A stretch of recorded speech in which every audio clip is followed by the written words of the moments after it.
100 participantes. No, porque creo que es de esos educativos. Ya estamos live en YouTube. Entonces se puede más. Sí, igual ya te mando el link de YouTube y lo compartimos también. Perfecto. Voy a ver si entramos. Ya, Zoom, vamos. Ahí dice que ya estamos, ¿no? En YouTube. Ya estamos en Zoom también. En YouTube también. Buenísimo. Buenísimo.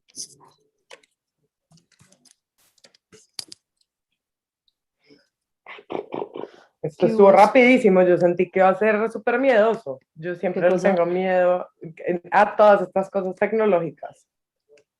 Entonces siempre siento que me voy a... ¿Saben a mí qué me pasó? Como que me invitaron a dar unas clases entre México y Argentina, como con invitados internacionales. Duré como 2 meses preparando la pinche clase y cuando la estaba dando se me fue la luz. No jodas. Fue como... como lo peor que le puede pasar a uno en la vida. No, marico, qué pecado. Además que a uno se le vaya la luz, weón.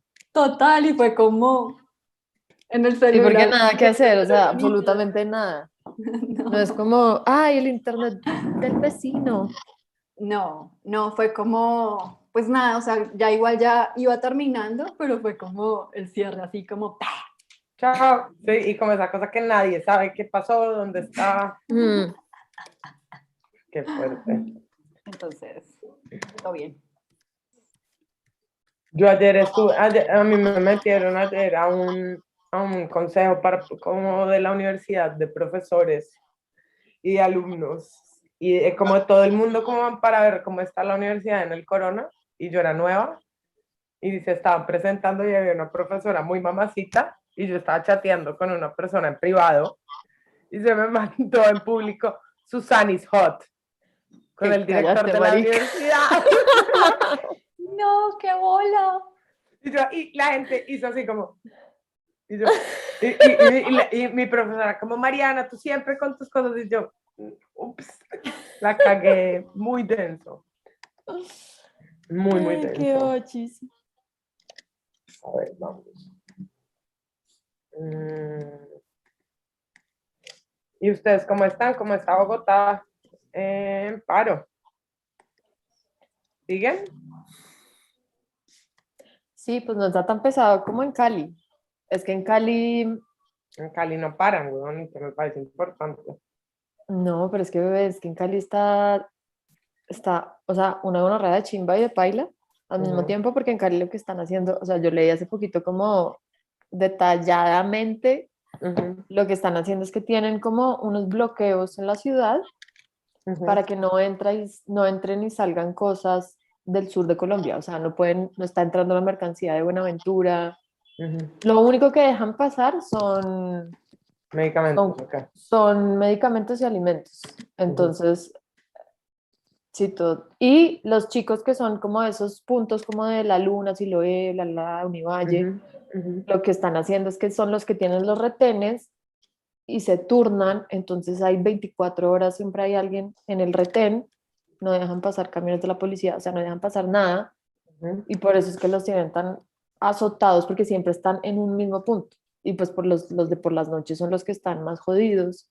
Digamos, ayer en Manizales trataron de hacer un punto de esos en Maltería, que es la carretera que sale a Honda, pues y después a Bogotá y al norte, y uy, qué gonorrea. O sea, están guerrilla, totaseo, total. Guerrilla total. Pero marica, o sea, obviamente está grave, pero yo creo que llegamos a un boiling point, o sea, estamos como en un momento, y yo creo que esa gente debe ser la que ya está con la sangre más caliente. Pues fue puta, es que si uno le pasa mal y tiene comida y cama. Marica, exacto, huevón. No, yo tuve una conversación con mi mamá que llevó todo al barranco, o sea, me mandó un mensaje de voz diciendo que la que tenía privilegio, le nublaba el privilegio, la que le nublaba la empatía, el privilegio era a mí, porque me había ido del país. ¿Cómo así? Porque me había ido del país y no estaba luchando por mi país, porque yo le dije que a mí me parecía bien que quemaran los CAIs. Pues claro, pues obvio, o sea, no tiene nada de mal que quemen CAIs. La cosa es que los CAIs los quemó la misma policía. Total, exactamente. Igual, a mí me parece que quemen los CAIs y que quemen los buses, huevón, pues como así. Lo más obsoleto del mundo, eso no es progreso, ¿cuál avance ha sido eso? No, Sí. yo estaría ya dando bala, huevón. Estaría en la primera línea. Esa es mi teoría. No, pues es rarísimo, ¿no? Como que se siente una tensa calma, pero uno siente que todo está como... Bueno, y tú estás más como hacia el centro, ¿no? No, en Teusaquillo, pues, no sé. Bueno, pues es que para mí todo eso ya es centro porque yo estoy acá muy al norte, Ah, obvio, en como Masuren. completamente anulada de lo que pasa. Es como Mm, Cedritos me queda al otro lado, que es el otro campo de batalla norteño. sí. Pues Pero igual es realmente que yo creo que toda la ciudad está relativamente tranquila. O sea, lo que sí está pesado son los puntos medio periféricos, como los portales, Suba, eh, el Portal Américas, como pues los lugares de verdad, verdad. Uno Donde aquí vive la es un gente. gomelo. Sí, uno aquí es un gomelo acomodado que puede caminar a la oficina. Pero eso es nuevo en tu vida, que vivas en el baño de la piscina. Sí. Jueputa, la otra vez estaba viendo videos de mi ex hogar, Tú ahí te hubieras campo de batalla. quemado. Mm. Pues del año pasado que estuvo super light, nos tocaba encerrarnos con las gatas en el cuarto por los gases. Vuelvo a mandar ahí el Ahora, documento. No sé, tenía una pregunta para María Paola. Está terminando de traducir los pósters que me mandaste. Ya tengo la presentación. Sí, Los tengo casi todos traducidos. Me falta una linecita. La traduzco. ¿Eso lo vas a hacer al principio o al final? al final. Ok, perfecto. Pero yo entonces creo que es como simplemente pasarlos, ¿no? Ok, perfecto. Entonces voy a dejar estos últimos sin traducir. O sea, voy a dejar los últimos que me... No, mentiras. Los traes con 5 minutos y y si quieres comparto la pantalla yo.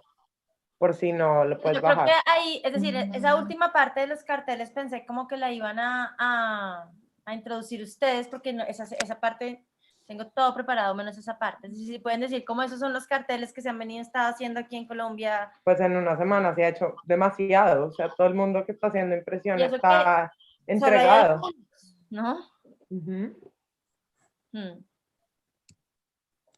Entregado.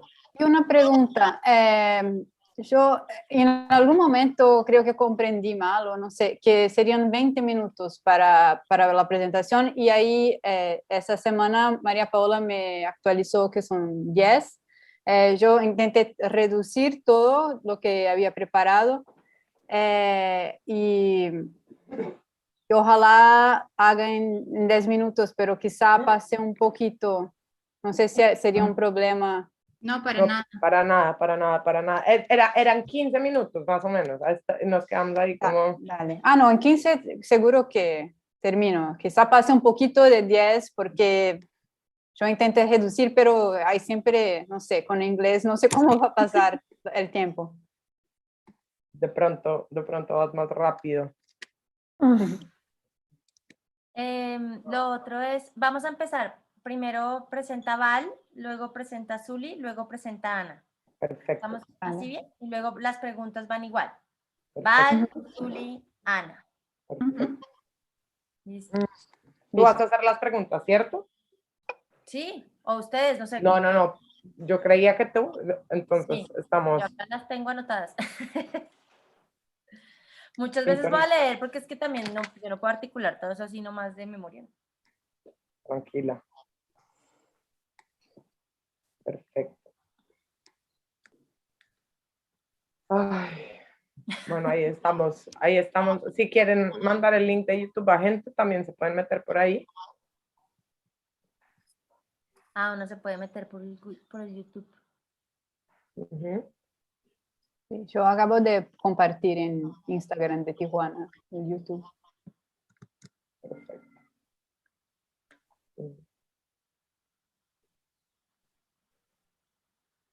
¿Lo puedes pasar al WhatsApp para poderlo poner acá en el Instagram, bebé? Porque Sí, es ya que te lo de ahí paso. del compu no me queda fácil.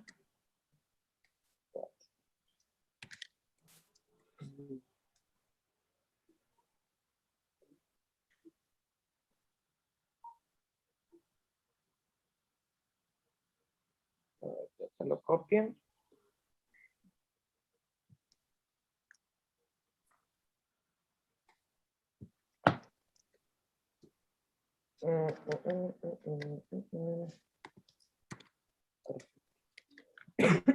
Ahí te lo mandé.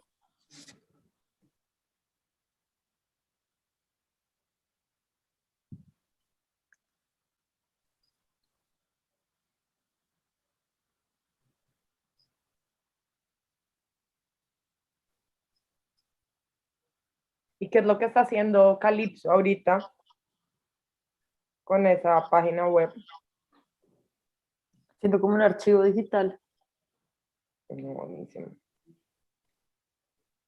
Ahí lo que pasa es que le dijeron a mucha gente que lo que quisieran ellos imprimir, ellos lo imprimían. Entonces mucha gente mandó como las frases que quería que hicieran en carteles, pero también han recogido otras frases en carteles que les han funcionado.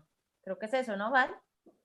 Sí, pues es que digamos que la rizo tiene una forma de reproducción que no es tan aparatosa, entonces ellos como que no tienen que salir pues a buscar vainas y eso, entonces pueden imprimir desde la casa. Entonces escribieron como que el que quisiera imprimir su cartel que mandara el archivo. Entonces pueden, pues uno con la rizo puede sacar como, no sé, 50, 100 copias de cada cosa, relativamente breve. Entonces como tanta gente les mandó, después lo que hicieron fue como no alcanzamos a imprimir todo, pero subimos los archivos en esta página y el que quiera pues puede coger los archivos e imprimirlos desde la casa, desde donde quiera. Amigas, una pregunta. Para poner un link, digamos, en una historia, que la gente le pueda dar clic al link, no, ¿cómo se hace? Puedes poner Porque link en bio y compartirlo. El de arriba es que eso es como para gente, para negocios, creo. Pero nada debe tener, ¿no? No tengo ni idea cómo hacerlo. No entendí. Que se han entendido que es gente que tiene como la cosita en azul, que son como ultra influencers. Bebé, ¿me puedes mandarme el enlace también por Pero el mira que WhatsApp? Ana Luisa puede. Anita, gracias. Pero yo creo que Ana, nada también lo debe tener porque tiene un montón, ¿no? Ya lo Bebo, pegué. ¿me puedes mandar el link? Ya te Yo lo no tengo la cosita azul. Azul. No, pero No. tienes muchos seguidores y Por eso. tienes empresas, eso es sobre todo para la gente que como que vende, como compra mi cuaderno, solamente es así. Ponlo en tu página web, en la biografía, y pones link en bio, y así la gente puede entrar ahí. Pero no pude, no, es decir, yo ya puse eso y ahí está, pero ¿en dónde va a aparecer? O sea, va a aparecer en tu biografía. O sea, simplemente edita en tu biografía y ahí sale website y podrías poner el link y luego compartes una foto y pones link en bio, en biografía. Esa podría ser otra opción. A ver qué pasa aquí. Yo estoy... Perdón. Mira. No pasó nada, amigas. No, La tecnología. No pude hacerlo. Puedo ponerlo acá. Obvio adentro. Ven.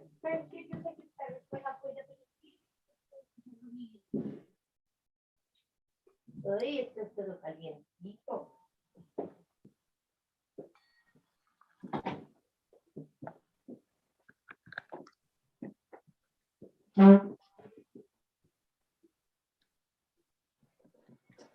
Ya empezaron a llegar personas.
María Pauli,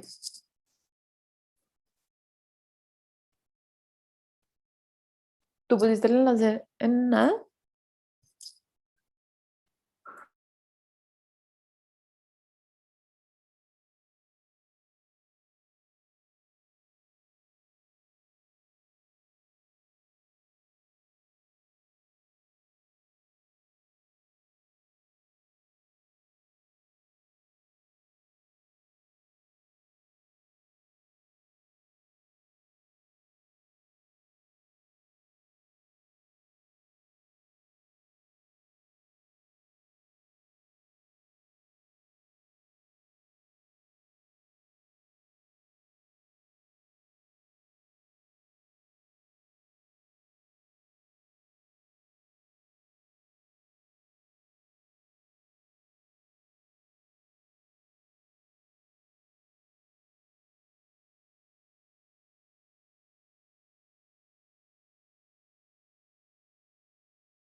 Hi everyone, and welcome to the first lecture of POP, organized towards decentralizing knowledge and decentralizing ways from POP, or from the POP team is Maria and me, Maria Paris and me. We are really happy that you were able to join. We have some people in YouTube and some people here in Zoom. We are really, we welcome all of our fellow friends that have been working with us to participate in this talk. I don't know, Mary, if you want to start introducing what is going to happen today. Yes. So the aim of the project is to basically open a conversation where we can talk about publishing and making from a point of view that we usually don't see a lot, and that is not based on Europe. So we're going to be talking with 3 different projects led by 3 different women. So we have Relámpago, Tijuana, and Aquí Allá, and they are all based in Latin America. And then what the aim is to have a nice conversation about what is to create, what is to publish as a political gesture in those contexts. And then the way it's going to work is that we have a set of questions per project. And then at the end, there will be a general question moment. And then we also have a mediator, because we thought it was also important for us to maybe just stage the conversation, but also give the word to other people to talk about it. So as a mediator, we have Maria Paola Sanchez, who is here, and I want to introduce Maria Paola. She holds a bachelor degree in fine arts from Jorge Tadeo Lozano University. She's currently the director of Nada, a bookstore in Bogota that is also an independent space focused on strengthening the publishing sector within the artistic field.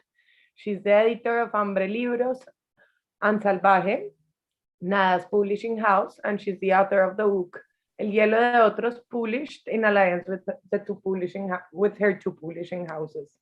Thank you, Maria. She is going to be leading today the conversation with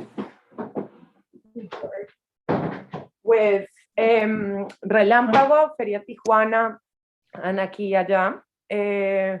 We're really thankful for everything that we have done together, and we find really important that in these student-initiated platforms like POP, we actually start deconstructing and like thinking on how to place other narratives in the context that we're sharing here in Amsterdam. Thank you everyone for coming, and welcome Maria, and welcome the others. If you want to start, Mary.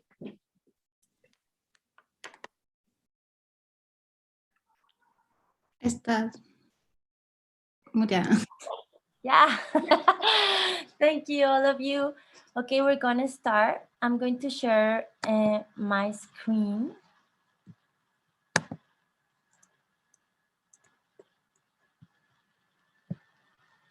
Okay, so first of all, thank you for having us here. Thank you for inviting us. Thanks to POP Project and to Mariana and Maria for thinking about the relevance of book publishing and printed media in our continent, and especially in our countries, Brazil and Colombia.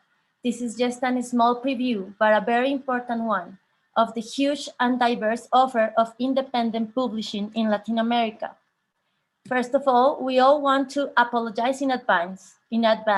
Sometime during this presentation, we miss the proper words to say what we would like to say. None of us has ever presented our projects in English, so maybe we won't be able to express some ideas properly. Anyway, Mariana and Maria are here to rescue us and to rescue you if we have any misunderstanding. I would like to start just a small presentation about us, about where we come from. I'm gonna just this in here. In a way, all Latin American countries suffer from the same evil inherited from colonial times. No me va a pasar. Just 1 second. Our countries are rich in resources, but people remain in poverty due to the corruptions of our leaders who sell our resources and hoard tax money to fill their own pockets and perpetuate misery. Surrounded by these conditions, we feel the urge to speak, to shout out loud, and some of us have found the best way to do it is through books and printed media. That's why all of us work with books and printing and trying to express ourselves through books. We are independent because we do not depend on large economic groups that impose content on us. We are independent because we publish what we feel related to, what we believe in. We are independent because we resist the corporations and publishing groups that monopolize most of the market. We are independent because we publish other voices, those that also need to be heard. We support each other, we listen to each other, and we have managed to create an effective network that allows us to stand together and grants us the power to transmit our ideas. And now it's time to present the three projects and the three girls that are invited today. We're gonna start with Valeria Giraldo. Valeria is an artist and publisher. Her work seeks to create conversations and to experiment with visual problems through art and design. She is the director of Relámpago, a movable type printing house that makes books and graphic experiments.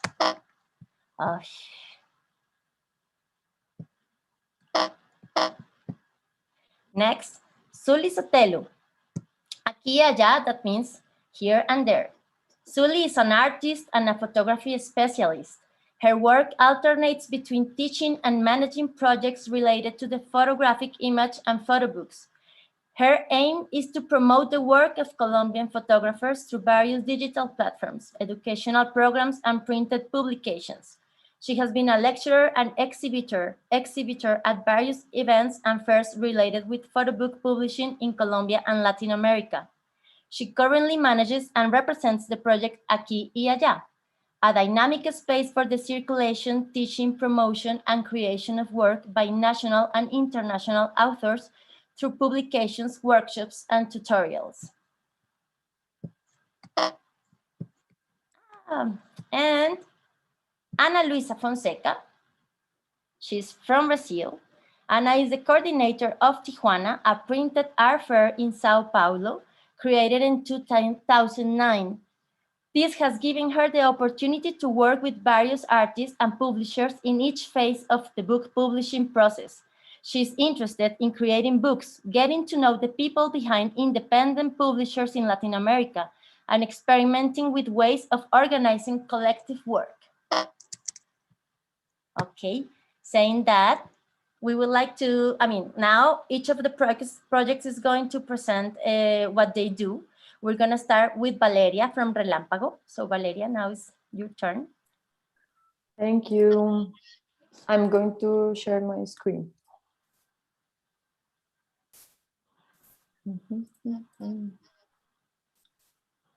Okay.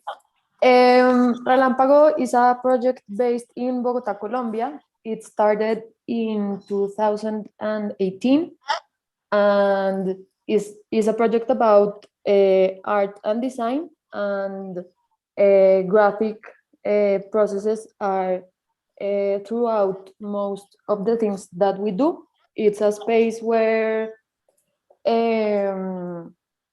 affections and needs coexist in every single project. Relámpago is also a printing press. We have mobile types, letterpress, and offset. Relámpago was founded in the 60s, and the person that was like the owner of the press died a few years ago, and his son inherited the press, but like with all the technology such as like mechanical and electronic printing, it became impossible to compete commercially with the rest like of the offer. So to maintain a space that needs like that occupies a lot of space is really costoso. It's really pricey. So he was looking for someone that was going to buy the whole press, and we met him like really randomly, and we bought the press that he had, like all the letterpress. We had been working with publishing and books and printing for many years prior before that. So in 2018, Relámpago, it stayed with the original name, went from being like a commercial place to a more of an artistic place where artists and designers can come and print stuff. We also like to view our press like a place where you can mostly experiment with the tools, not to think about it like a place that is like kind of a museum-ish, because we know that we are working with things that are really old and fragile, but we like to welcome people to use the space. That is why we make a lot of workshops, like open workshops. We invite people to use the space and to also share the knowledge that we have, because we know that this is a craft that eventually might die if people don't learn how to use it. But we also like taking advantage of the space that we have, not only to share the knowledge of the craft, but also to encourage discussions and to generate safe spaces where people can, while printing, that they can discuss and talk about subjects such as like visual communications, but that also opens to more complex subjects. We have had workshops with other artists and other designers, and they can like guide the workshop to a certain topic. We also collaborate with other collectives, and we feel that it's really important to share this space with as much people as we can.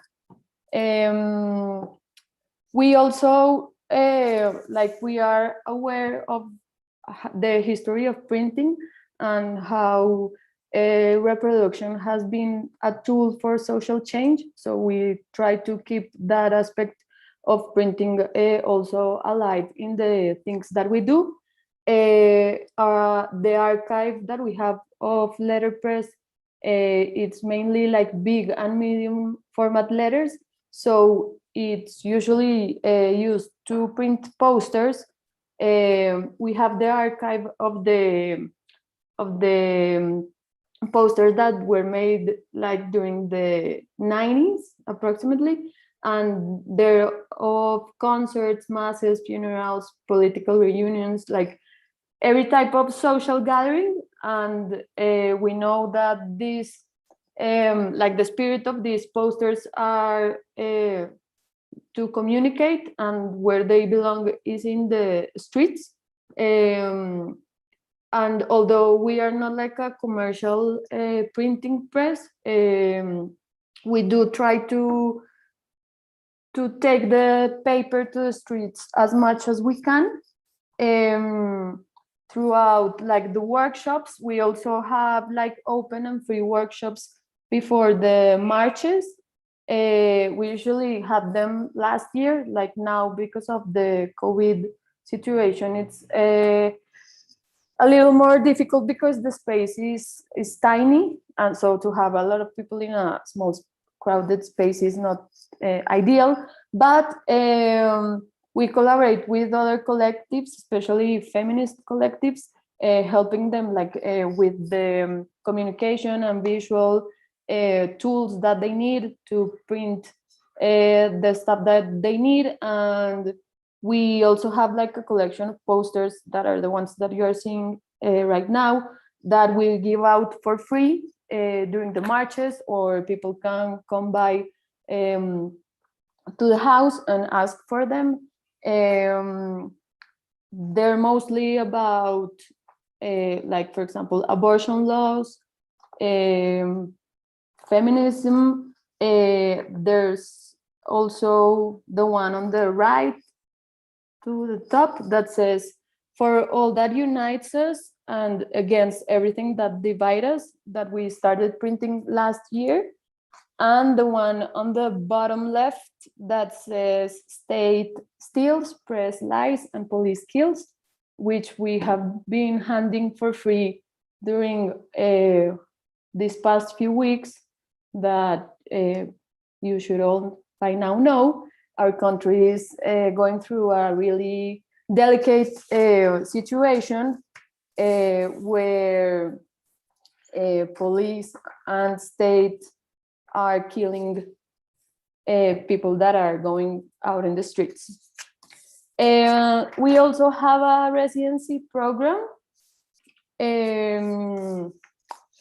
which is really like one of our little like babies that we love, because it's a program funded with public funds, and people can access to it through a scholarship award. And it's like really important for us because it's a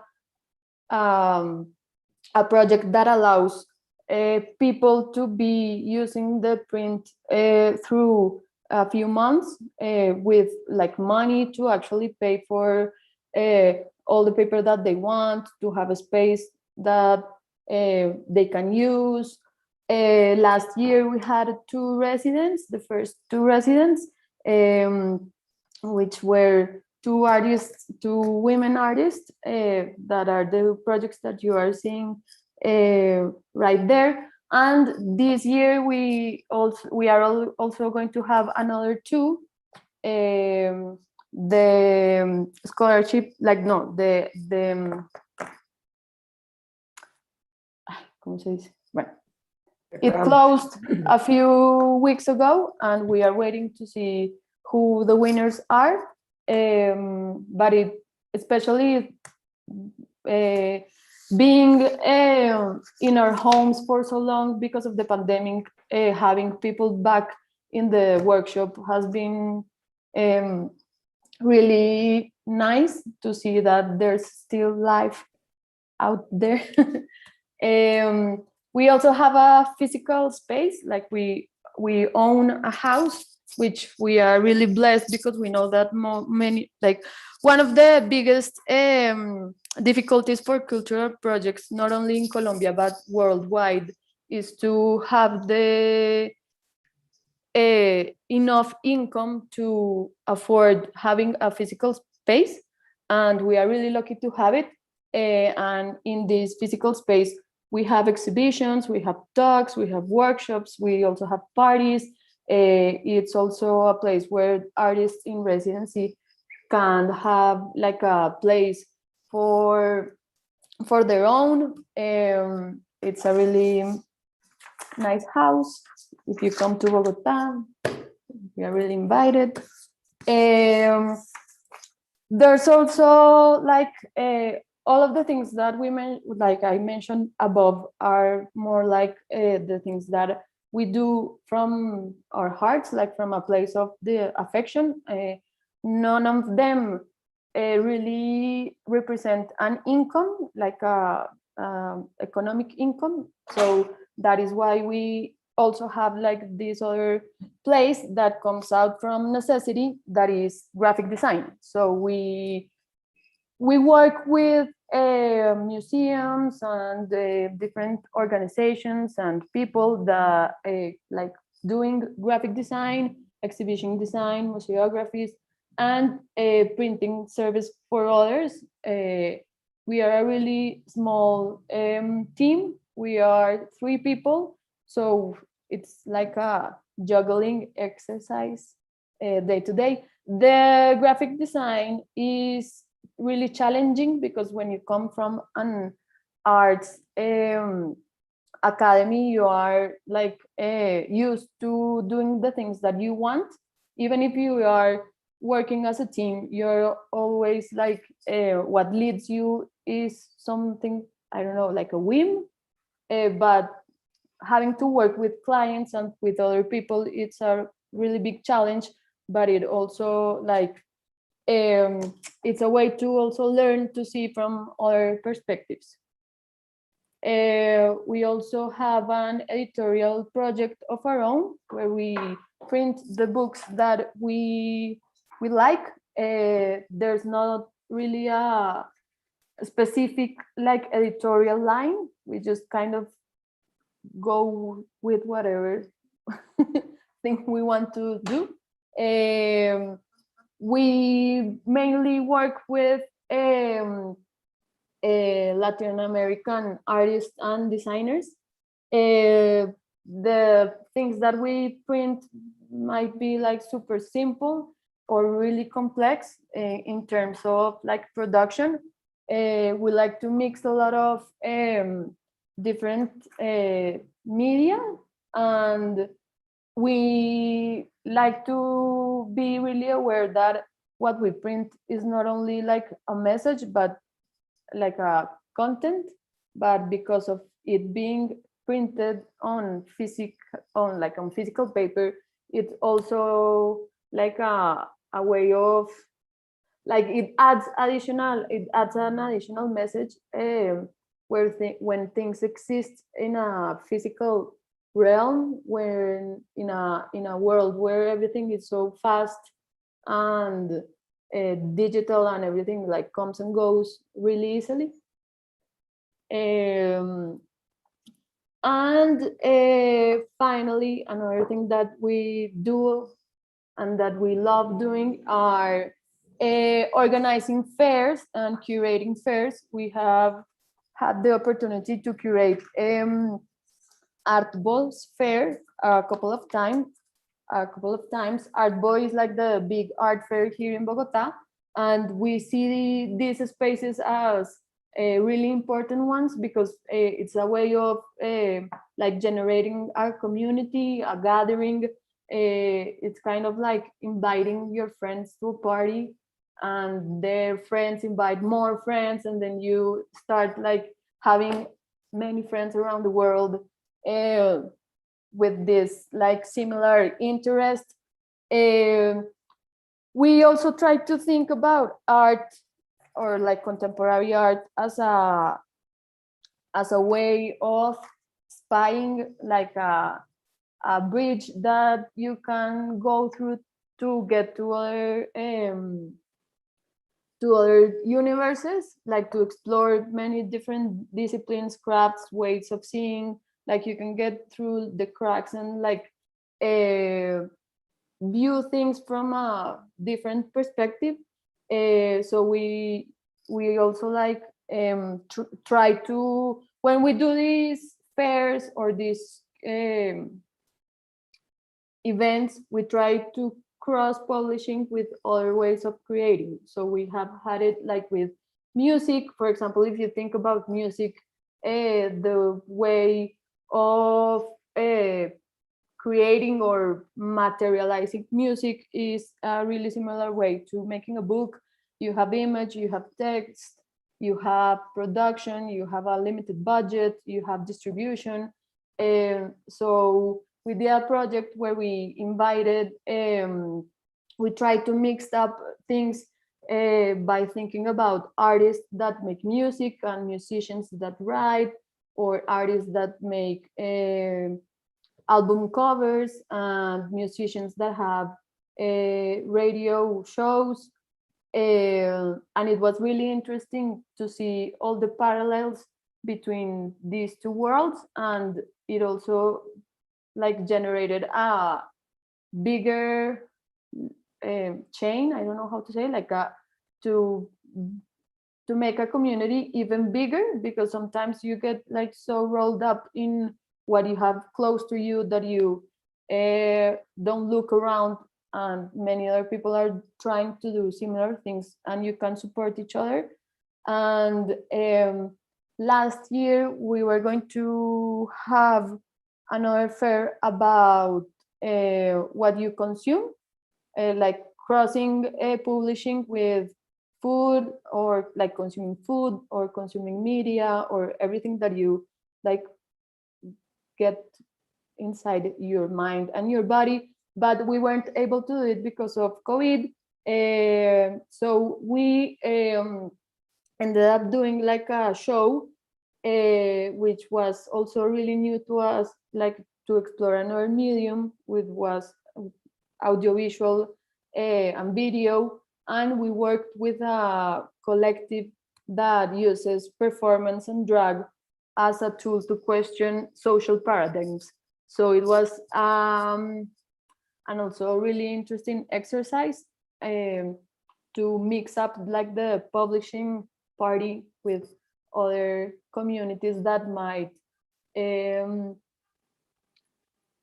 orbitar around it. Orbitar, ¿cómo se dice? Surround? Surrounded. And that is relámpago.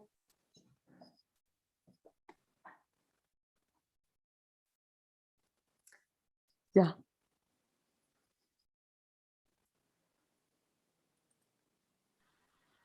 Okay, so now Sully Sotelo is going to tell us about Aquí y Allá, Here and There, which is her project. So Sully, welcome. Thank you, Maria Paola. So I'm gonna read and I hope you like and understand what I'm saying. So good afternoon, everybody. My name is Suli Sotelo, and this is my first time to be in Europe talking about my project. Thanks to Sandberg Institute, PUB, and their organizers, Maria and Mariana, for the invitation. Today, I'm going to share the project that I have been working on the last 2 years, mostly focused in Colombian photography. So I'm going to share my screen too. Just let me know if you're watching my screen.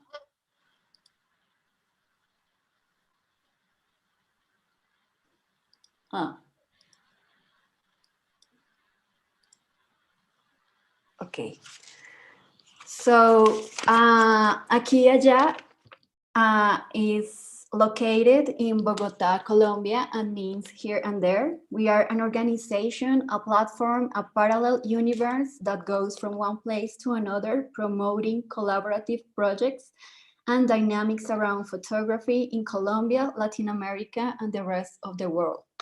We are interested in photography and its diverse forms of teaching, creation, exhibition, and diffusion. Aquí y Allá was launched in 2019 thanks to Relámpago invitation to participate in an art fair celebrated here in Bogota called Arbo.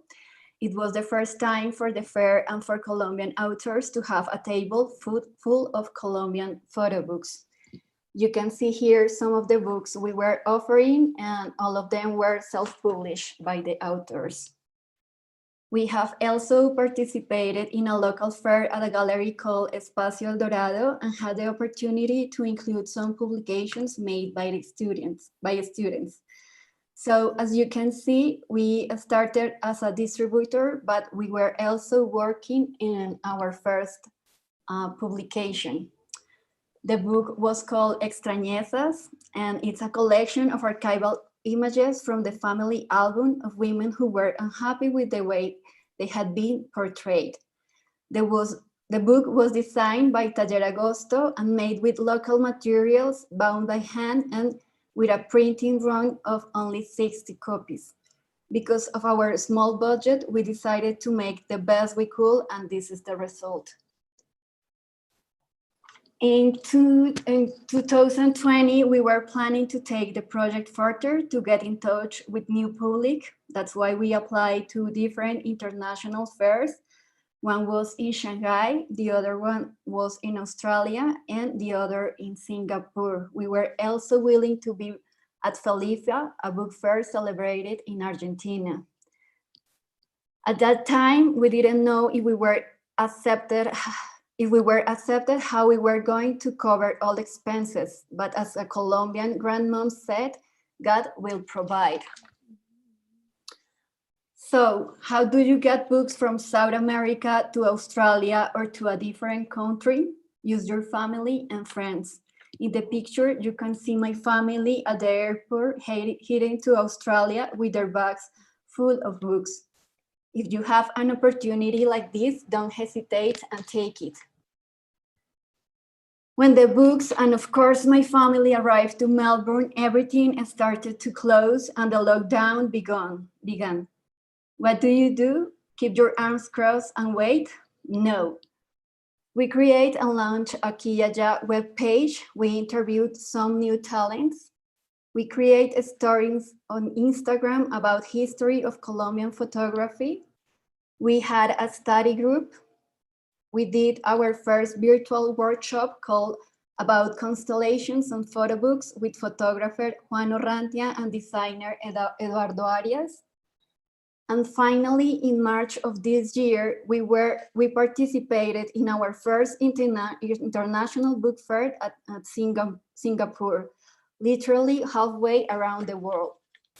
We raised money with all authors here in Colombia in order to pay all expenses, shipment from Australia to Singapore, and pay for the table.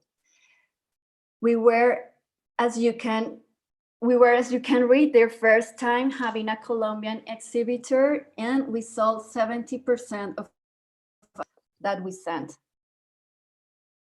Right now, we are preparing for our first on-site fair here in Bogota after a year of lockdown and in the middle of social and political turbulence. We are willing to show newborn pandemic photo books to share with people and our community. All books are self-published and printed in 2020. Thank you. Thank you, Zuli. Okay, and now it's time for Ana Luisa from Tijuana. She's gonna tell us about her project. Hello, everyone. I will share my screen as well.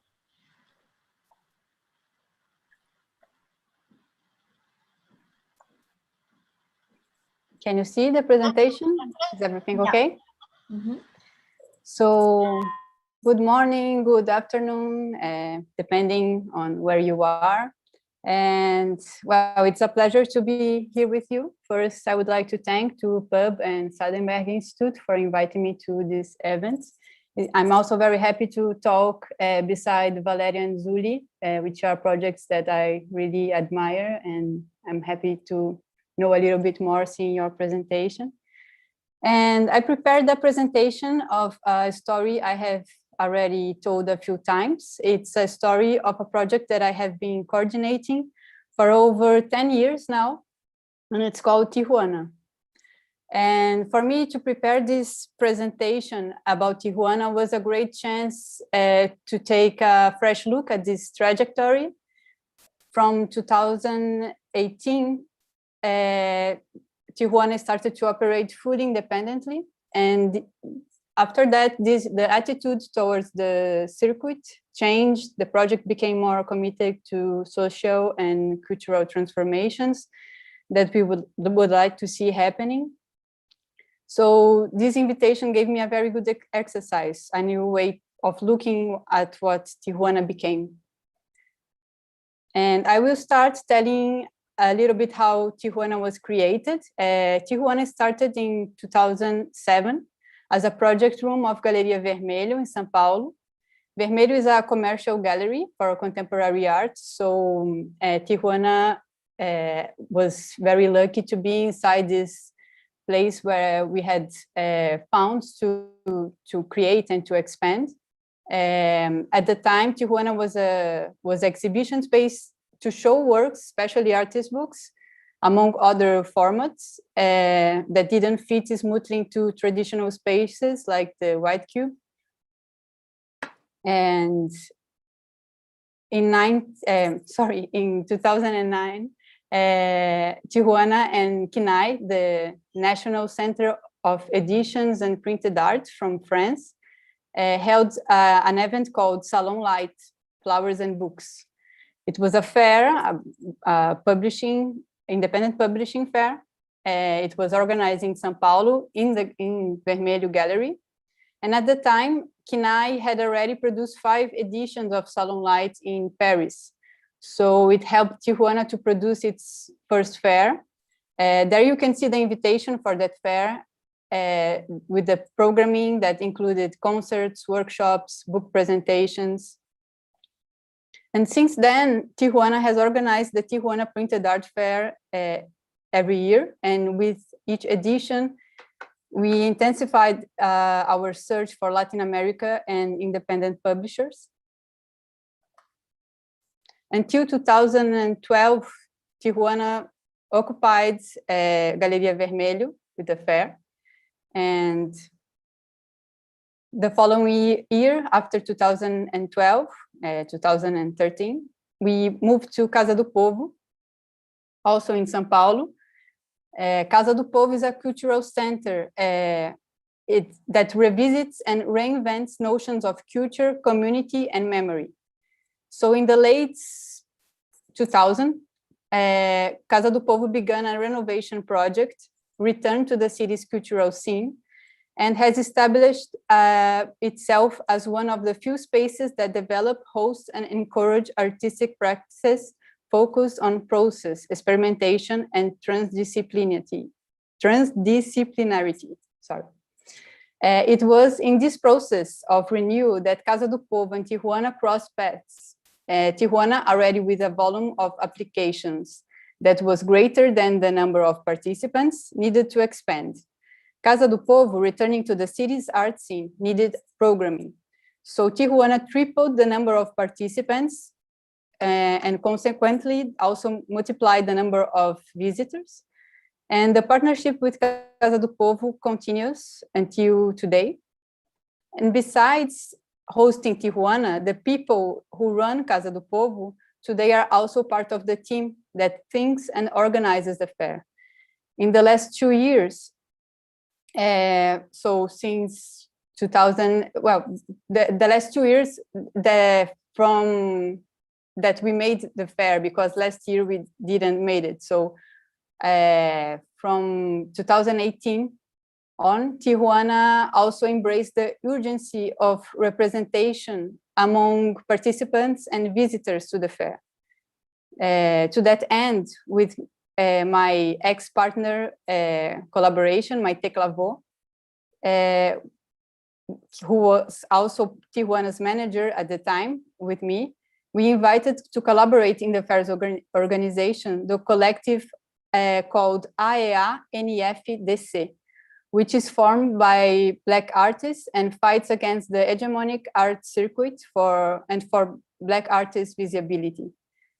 And the following year, we organized Tijuana, myself, Beatriz Lemos, Marília Loureiro, Fábio Moraes, and Benjamin Serruzi, with the collaboration of a council composed of 10 publishers, artists, people who are close to the project and were part of this fight for representativity within the programming and the fair itself. Well, I also take this opportunity to present some other independent publishing fairs which made or still make part of Brazil's printed art scene. 2013 was a very intense year in Brazil. It was a year full of manifestations, political engagement, and the printed art fairs followed the same path. In the same year that Tijuana moved to Casa do Povo and grew considerably, came the first edition of Feira Plana, Since the first editions, in Feira Plana, what we saw were fanzines, posters, and people, lots of people. Thanks to Plana, the audience of printed art fairs grew a lot. And in the 2 last years of existence of Feira Plana, it became Plana Festival and had an edition at the São Paulo Bienal building, that one you see in this picture, in the Ibirapuera Park, with the theme Back to Nothing. Feira Miolos, following this great wave, in the following year, 2014, is presented as a meeting of graphic culture and is held annually at Mário de Andrade Library. Last year, it happened in a virtual format due to the global circumstances. For me, one of the greatest achievements of Miolos Fair is the initiative of organizing a bridge between the publishers participating in the fair and the collection of Mário de Andrade Library. This initiative of Miolos generates a collection of publications that are donated to Mário de Andrade Library. This collection is called Acervo Feira Miolos and gathers the publications that mark the national production of a whole generation. It's also important to say that Mário de Andrade Library has existed since 1925 and today is one of the largest libraries in Brazil with about 7 million items. And this Miolos collection is looking after many histories of the production of independent publications in Brazil. Pão de Forma used to happen in Rio de Janeiro, showing books, fanzines, posters, which aim to give visibility to new works and editorial production that would hardly be found within a commercial circuit. And Pão de Forma's main effort was to show to the local public that there are print movements beyond the big publishing houses, beyond a lapsed vision of a market focus only on profit and not on content. It was organized by a publishing house called A Bolha, which also owned for a few years a bookshop that had become an important meeting place for independent artists and publishers.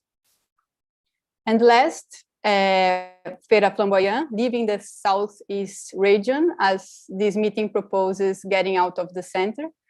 Feira Flamboyant was created in Santa Catarina state, it's South Brazil, which is a huge producer of independent publications, thanks to the influence of Regina Melim, who teaches in a federal university and is responsible for Parênteses, a publishing house from Florianópolis as well. And an interesting movement created by Feira Flamboyant is called Frete. It's like a mobile fair that they travel with a selection of books. Here, I just listed some fairs that happened in Brazil between 2013 and 2020, just to give an idea. And besides the name of the fair, you can see the cities.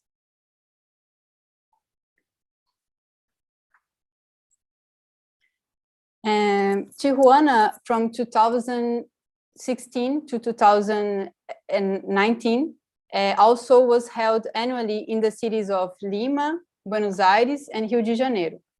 Here you see a picture of the first edition we made in Buenos Aires. Here in Lima, Peru.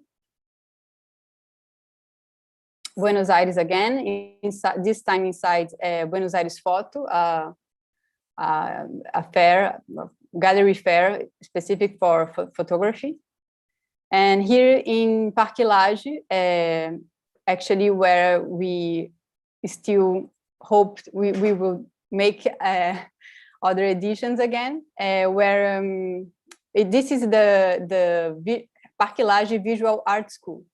And there we made several collaborations with the school's library as well, donating publications of the fair to a collection of the school's library. And Tijuana, as I mentioned before, created inside Galeria Vermelho, had this opportunity also to publish books because the gallery would give fundings to the publisher to make the artist books and to sell them. So starting in 2010, Tijuana has been publishing its own editions through the label Edições Tijuana, developing projects from the first draft. And the curatorial process is based on the importance of an art book to the production of each invited artist. And the projects are studied in case by case to determine circulation, printing technique, bookbinding, and varieties of paper that will best support the artist's idea.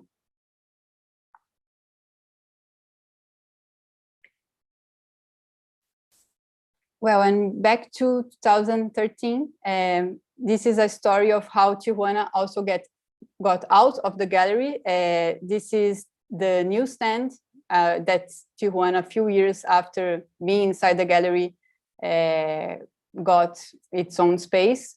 So it was still in the gallery's land, but it was a newsstand next to the gallery building. I'm sorry for these pictures, very low quality image, but they are the only ones I have from this moment. And this is the Tijuana bookshop. It's a newsstand that it's also a working place. And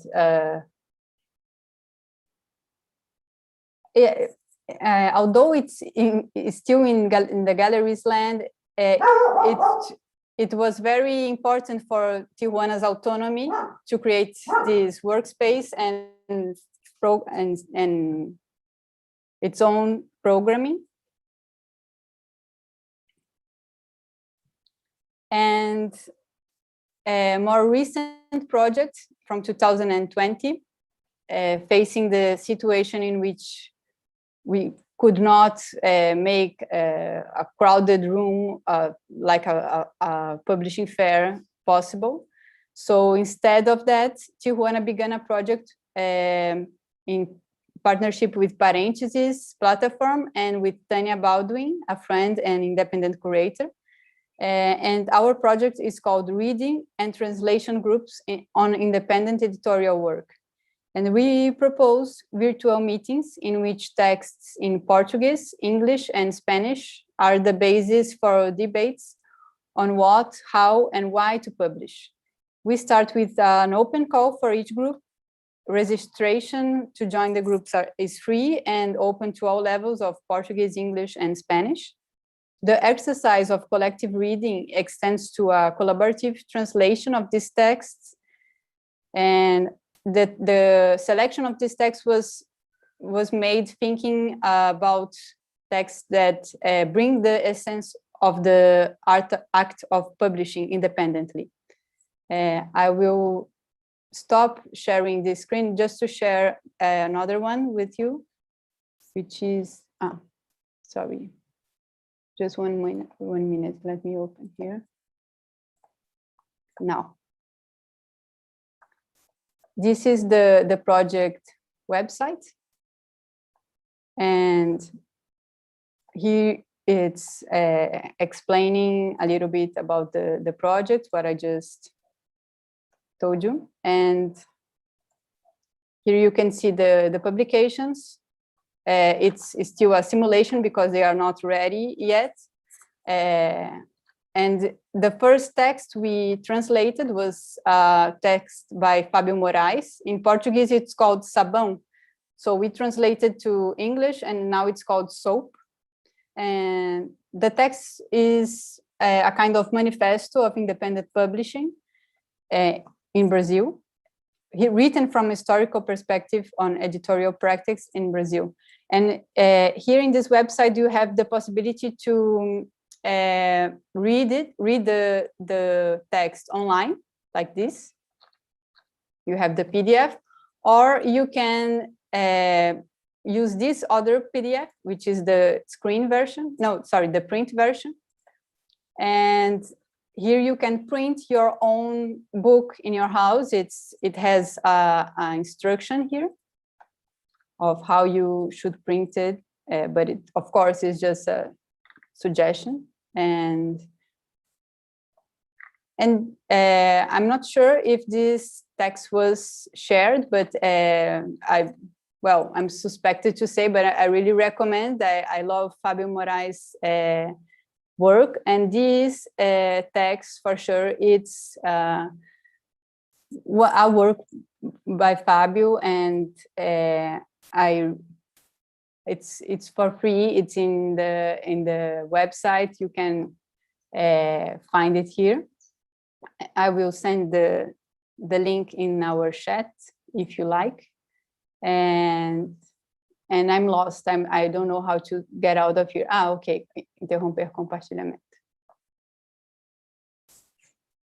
This is how it gets when you print it. So you can print your own booklet in your house. Thank you, Anita. Okay.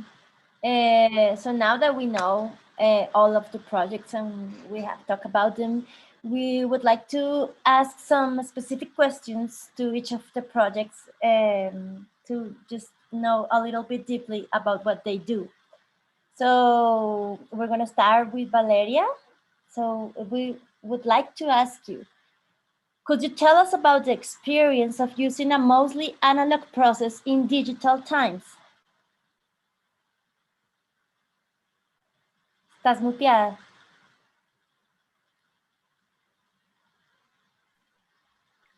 Hi. Well, like working with a printing device or tool or I don't know, technique that is so like complicated and time consuming. It's really exciting and really interesting, like because you start thinking about like we live in a world where we are cornered to think that we have to be productive all the time, and that production has to then translate to revenue or like to an economical gain. But printing in this way, it really has like taught us to go slower. I don't know any editorial, small editorial project in Latin America that actually lives from its books or from its like editorial exercise. So when you have that, like when you cancel out all the economic needs from a project, you really start seeing like things differently in terms of time also, and that sometimes you can just print things just because you want them to exist and not with a specific intention. So yes, it's really fun. And no, yeah, and I think it really makes you think about how you can produce things from a emotional side, or like from an emotional perspective, because at the end of the day, what you do when you print or when you reproduce an image or a text, you are sharing it. And yes, so it's really difficult sometimes also, because like we would want to be printing all day, but the reality is that we also have to pay the rent and pay the bills. So when you are working, for example, in graphic design, and you have like all these pressures to make the client happy, so then you go to the printing press and you're like, send, this is my space, no one says what has to happen but besides me. And I think it has also like a connection in a, I don't know, like when you, ¿cómo se dice bordar? Embroidered. Yeah, like when you do like things with your hands, like embroidering or drawing, or things that take a lot of time, and you are focused on what you're doing. like you kind of go to a trance and start like going inside of your mind and thinking about things in a different pace. And I think that has to do a lot also with like intuition. So it's, I don't know, I think it's a really nice exercise to slow down from living the way we live today. Okay, Val. What is the importance of making posters and posting on walls during demonstrations, of using public space as a publication surface?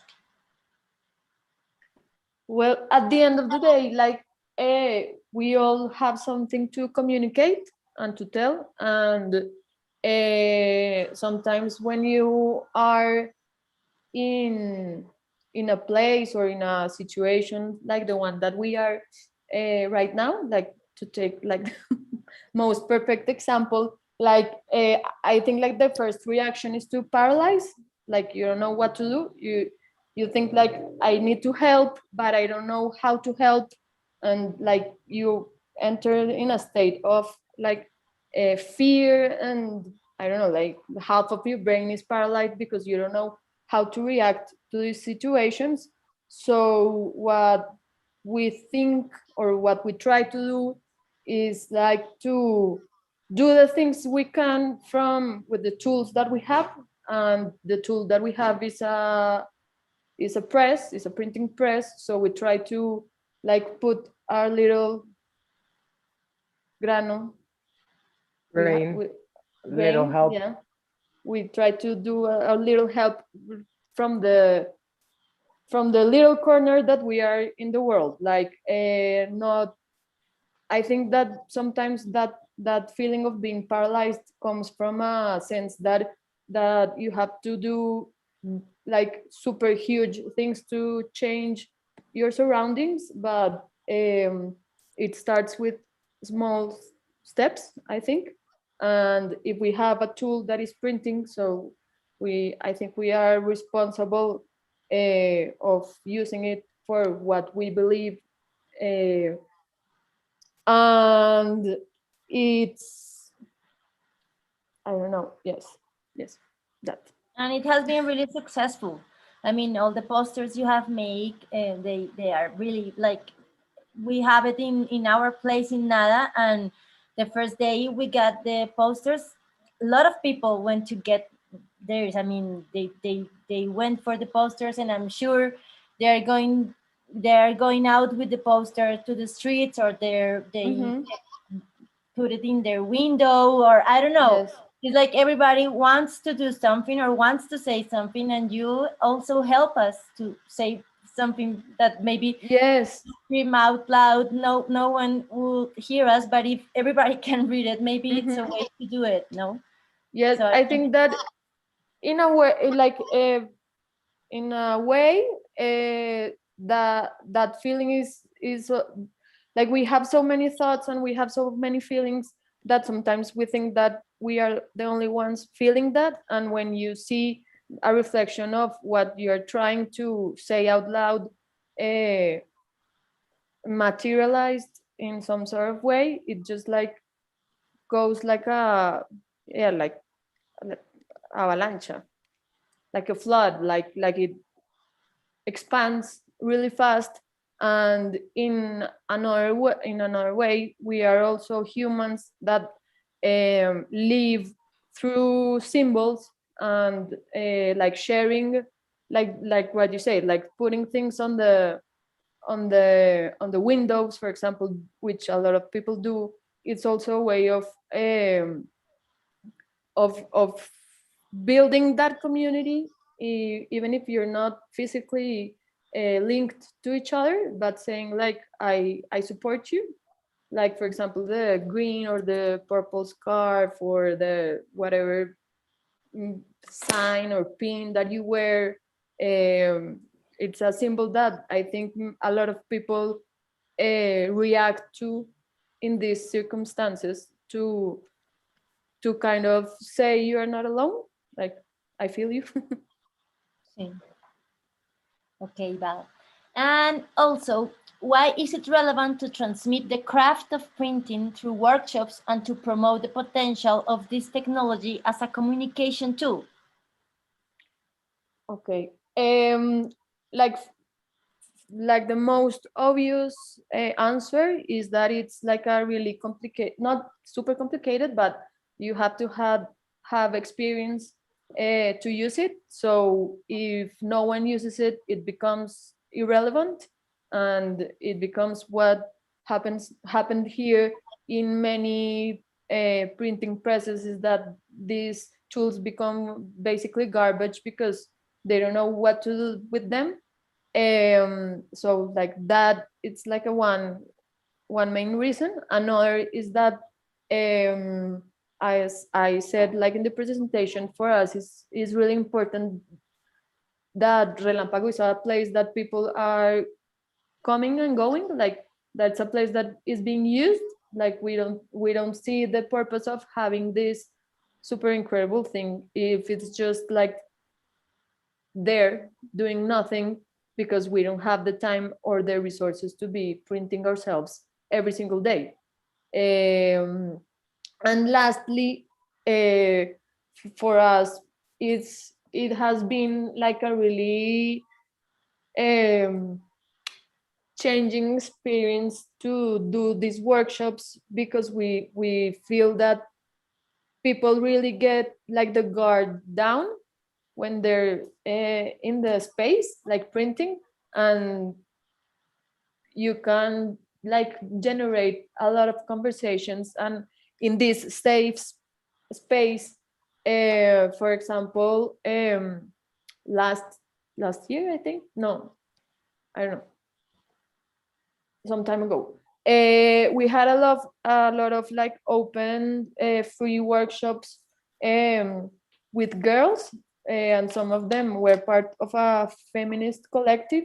And you really start thinking about how, like, yes, like reading and theory is really important, but at the end of the day, that has to be translated to actual human connection and bonds.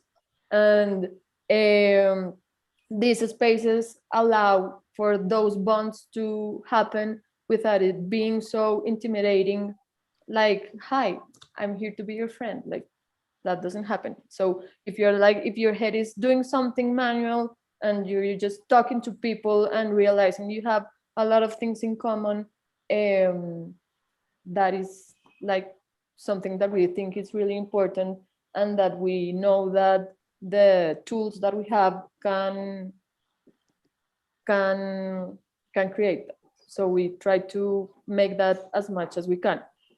In the last year, we haven't had the opportunity, but we hope we do soon. Again. And we are going to organize workshop from Colombia, also here in Sandberg Institute. It's here in the talk, the letterpress workshop of Sandberg and Readbuild. So if you're around and you want to maybe participate, there's a few spots, but Valeria will be leading a workshop for this with a specific topic that is posters for strikes and demonstrations. Okay. And now we have some questions from Zuli, from Aquí y Allá. So, photo books in Colombia and Latin America, what makes it different from Europe and the USA? What is the difference between them? Well, I don't know if there is like a big difference. I guess I'm really new in this topic. I mean, like I have started to work in the field of photo books, and what I have seen is that there are a lot of things that make a difference between Europe and the North America, and it's about the precariousness. We have to work with what we have. Like we have to work sometimes with the hands or with the nails, as we say. And I make a list because there are like these kind of things that I feel make a huge difference between publications made in Europe and publications made here in Colombia or in Latin America.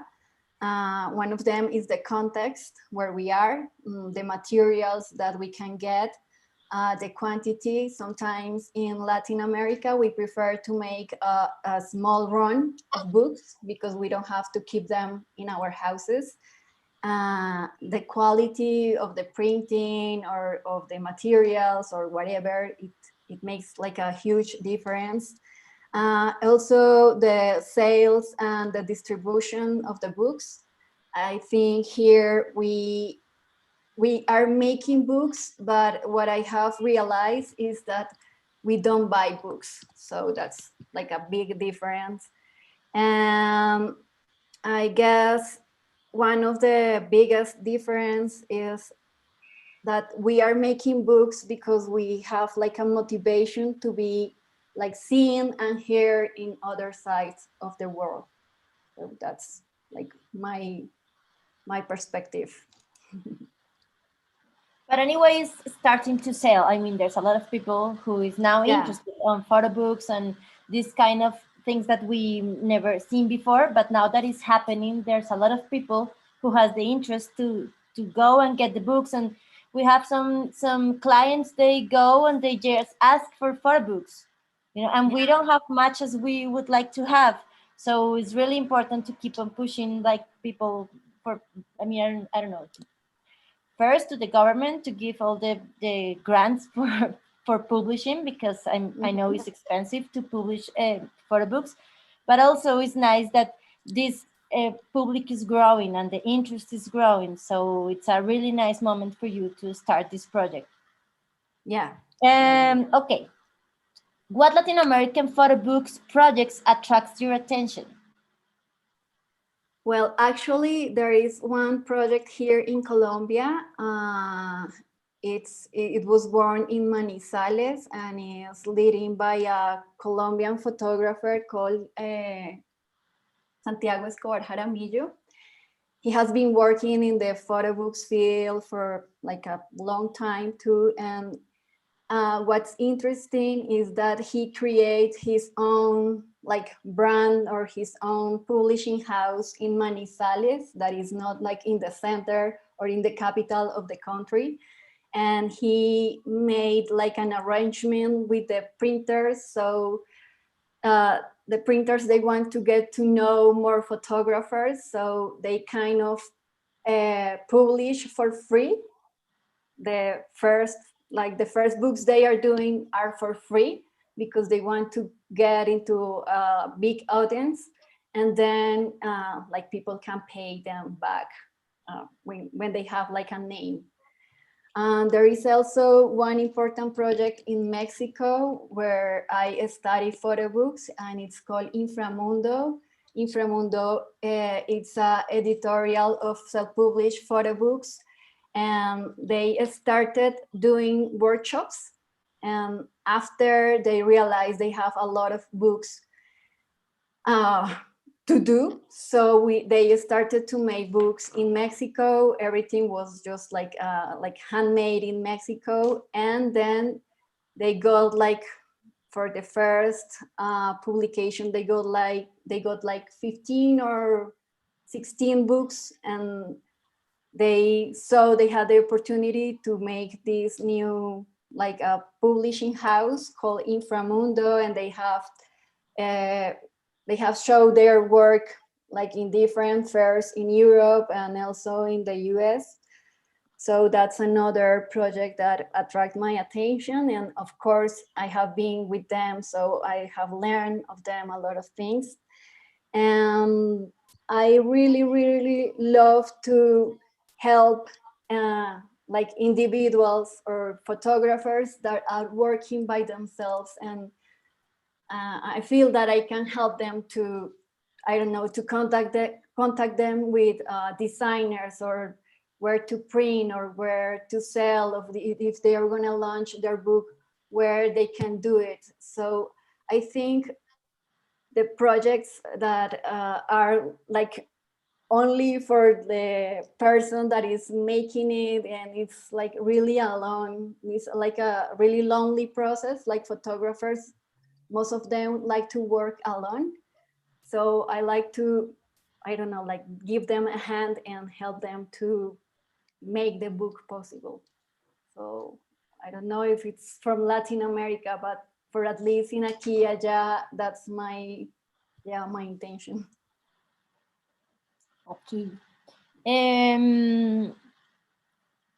Are there photo books projects that respond to the Latin American context in content and in form? Or are we producing in response to the formula established by Europe or the USA?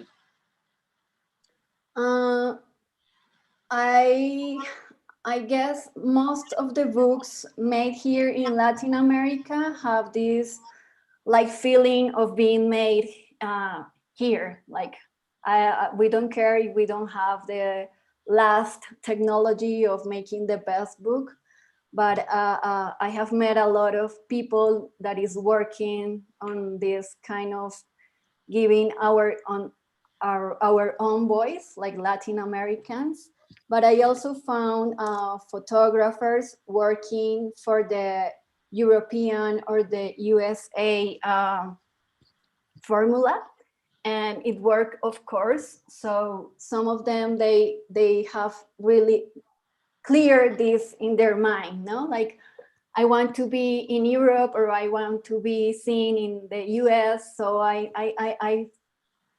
yes, like I keep the formula they have, because I don't know why, but we can see like you have to follow some rules, and then if you follow them and get it to them or give it to them, you can get like more audience, and people is gonna get more interested about what they are doing, because maybe it's more similar of what they are used to see or to consume every day.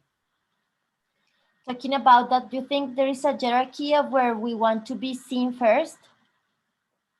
I was thinking a lot about photography again, and photographers. I guess most of photographers, or at least the ones that I have met here in Colombia, they are really concerned about seeing, but most in social media. They want to get like a lot of followers and blah, blah, blah, blah. But they don't have like a clear or like a real, yes, like a thinking where I want to be seen. I guess, of course, they want to be seen outside. But when you ask them, or when you talk to them and ask them if they want to participate in Singapore, they are like, oh my God, Singapore exists, and we can go with our books and show our work with in another country. So for us, or for me in aquí y allá, I have in my mind that we want to be seen in places that are far from what we are always expecting to be seen as the US or Europe. I mean, like, I don't know if there is a hierarchy, but I want to be seen, or I want to visit other spaces outside of the center, no? Like, as the talk, as we are here talking about this. That's why I started to apply and to make like contact with these other fairs in other countries that are not the same countries that are always like making these fairs. Okay. Are there fairs in Latin America specialized in photo books? Yeah, I know in Mexico there is one called Folio, and it's made with the help of the Centro de la Imagen in Mexico City. There is another one in Peru called Tinta. They made their first fair like 2 years ago, and there is a famous one in Argentina called Felifa. And in Guatemala, they made a festival called Guatefoto, and they were showing photo books. But of course, with the lockdown and everything is just like stop or cancel, or we don't know where, like if they are going on, or if they are gonna start to do something this year. Anita, in Brazil, there's photo fairs specialized in photo books. Yes, that's this year there was the first edition of a fair called Imaginaria. I can send the link, and Julie, you can. Yeah, please. Do you know it? Do you heard about it? No, I think like Brazil, because of the language, is something really weird, but we don't see, like, we don't have Brazil like in our site. No, it's like Brazil is another word. I'm so sorry. But it's not. It's not. They're really close, and it's really amazing what you just show us, Anna, about all the fairs, all the independent fairs that you hold in Brazil. Because here in Colombia, there's just a few of them. There's maybe two, or like the big book fair, or there's maybe Arbo or some others really small. But it's really amazing how in Brazil there's a lot of fairs, a lot of production, no? And maybe we need to start like to go like grow in fairs here in Colombia. How do you perceive the independent publishing fairs in Brazil? I consider organizing independent publishing fairs in Brazil. I consider it a job that requires a lot of courage. I say this because when a fair is proposed, there is the financial risk, which can be high. There is the risk of creating a larger workload than your team or yourself can deal. There is the risk of keeping everything running for exhibitors and visitors simultaneously. Yeah, and of course, you can say any job has these risks, but I think that what strikes me most is that independent publishing fairs mostly are independent organizations themselves. So they are bets made by a small group of people who are passionate, like Valeria was saying. There's something that like, I think it's the same feeling of making independent publication, that you finally have the voice to say what you think, and preparing and organizing independent publishing fairs. There's something about passion as well, about seeing that group of people together and exchanging. And I guess we make these bets because we want to see more and more printed art being created, exchanged, and disseminated.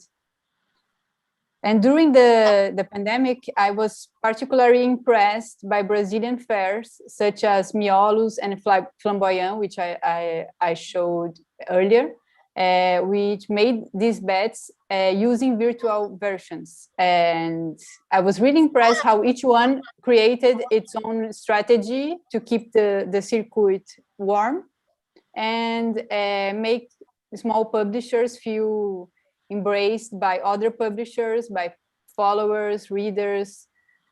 I guess it was a message that we are still together, organized somehow, and there are still reasons for us to exist.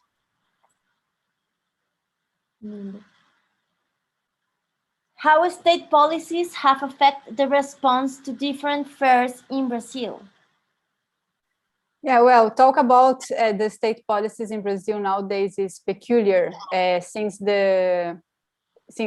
in 2016, since we have a coup here in Brazil, the Ministry of Culture was affected, was closed, and then reopened, and then closed again by the actual government.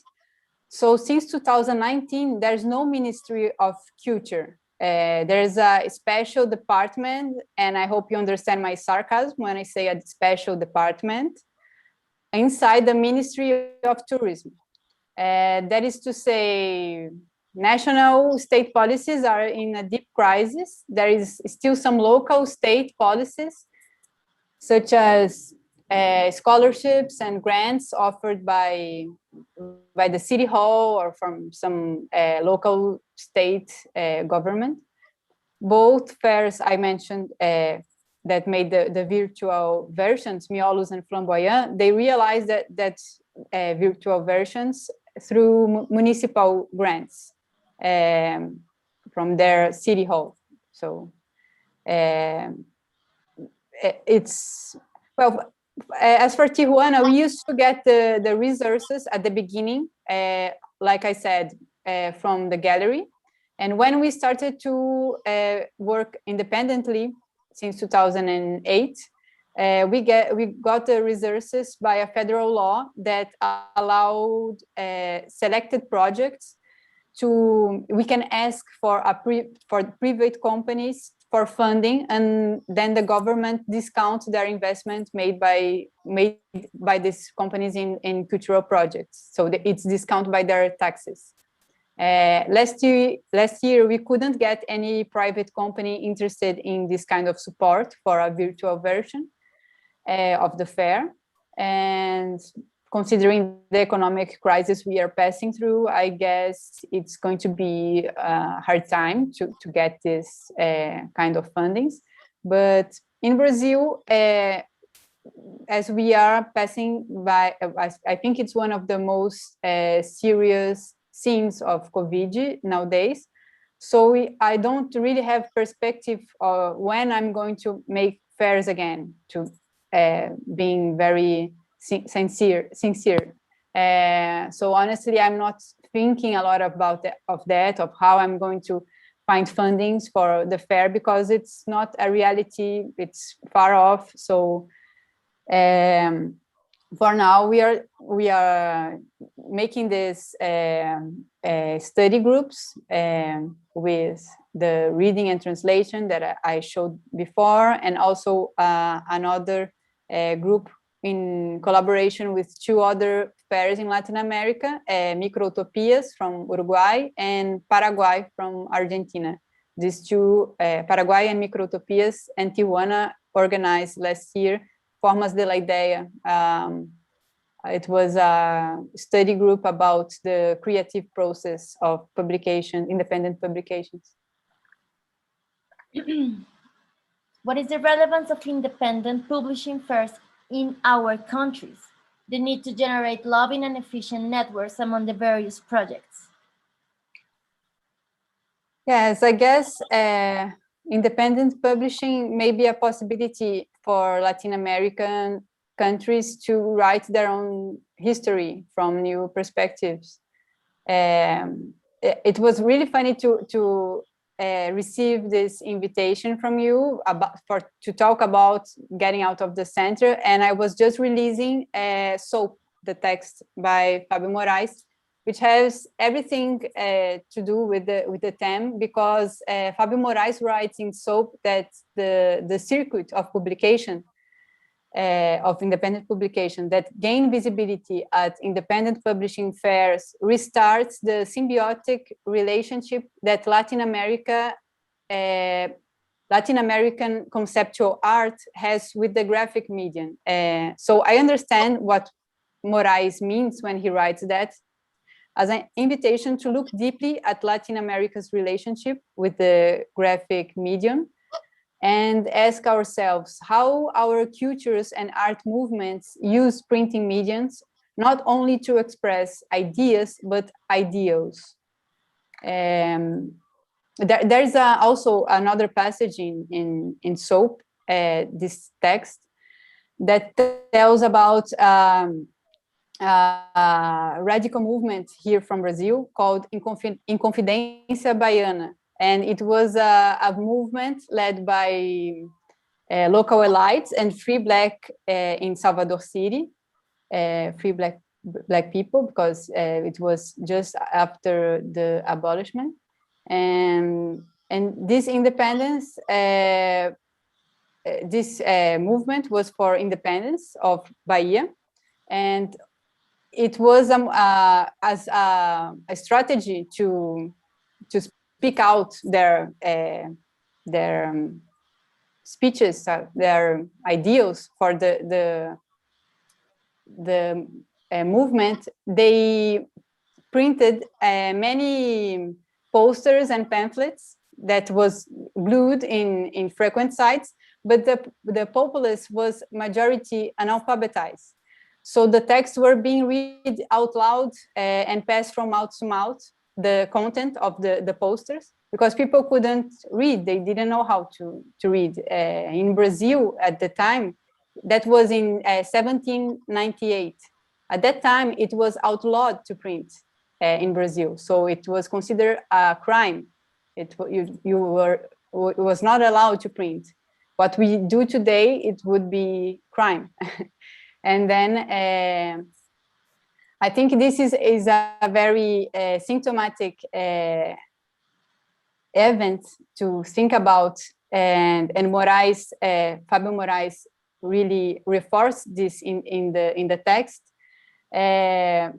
for us to think about that what our culture has to do with the page-bound work of Mallarmé, for example, or from Ed Ruscha's accordion book form. What are we looking at, like references, if we have a history completely different from where these works were created? So maybe these roots from Latin America and their relation with graphic media are the relevance of independent publishing fairs in our countries. I guess so. Do you find similarities in the content and ways of publishing of the different projects in Latin America? Yes, I guess so. I think we have similarities and differences.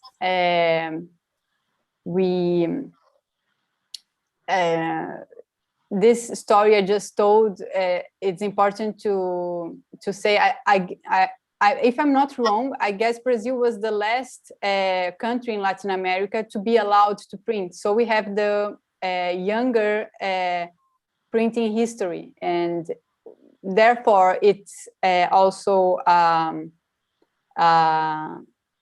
symptom here that the books are very expensive. And now hearing Zuli to say also about we are making books, and sometimes we can't even buy books. It's something I didn't know, that in Latin America there was other countries with the same contradiction. I thought it was something very local from Brazil, but it's interesting. I would like to understand more how these contradictions happen in other places, because we are actually passing now in a process that the government wants to make more taxes for the book selling here, so the book production and book selling, which means that it's going to be even more expensive. And the Ministry of Economy, he says that reading is for elites, so it's okay. So people who need books will have how to pay for it. So it's a very sad way to understand how books can be transforming for societies and cultures. And I guess I feel, I'm not sure if I'm right, but I feel that this may happen in all Latin America, this encouragement about making books and reading in general. We were in the same place. Now recently they were going to put more taxes on books, not only on selling books, but on like all the publishing process. So now it's gone, that no sé cómo se dirá, reforma tributaria, that yes, tax reform. Yeah, So now it's gone, but we are waiting for the new one to see how the books are going to be affected. Anyway, Anita, this is another question. How independent publishing fairs are really a very profound act of resistance by challenging the institution, the big publishers. Yeah, like I was saying, these fairs exist to join forces and give greater visibility to small publishers and artists who make a living without much support from creating a vital and relevant print culture in and out of our country and all over Latin America, I believe. I believe that our mission as printed art fairs is to establish a community of support and provide distribution opportunities that contribute to the viability of these publishing projects and the culture they enable. Because we believe, I'm talking for for all the fairs, but I guess, yeah, that's something that we make because we believe in the power of print. I don't know, see the project of Valeria with Relampago. It's very powerful printing. Like she said, it's the tool we have to fight against is printing and spreading how we can. And I see I see getting stronger the independent publishing circuit as